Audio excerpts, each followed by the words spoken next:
दोस्तों हो खेसारी लाल यादव के फैन तो हो जाइए तैयार। हेलो मेरे प्यारे दोस्तों, आप लोग देख रहे हैं एएस भोजपुरी बिहार वर्ल्ड में आप लोगों का स्वागत है। दोस्तों आप लोग हो ट्रेंडिंग स्टार खेसारी लाल यादव के फैन तो हो जाइए तैयार। इससे पहले प्लीज़ दोस्तों आप लोग हमारे चैनल पर पहली बार आए तो छोटे भाई समझकर हमारे चैनल को सब्सक्राइब कर लेना।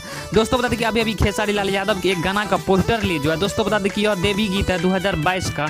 तो दोस्तों यह गाना कब और किस यूट्यूब चैनल से रिलीज होने वाला है, तो दोस्तों बता दें कि यह गाना आप लोगों को 24 सितंबर को 6 बजे देखने के लिए मिलेगा शिवा फिल्म पर।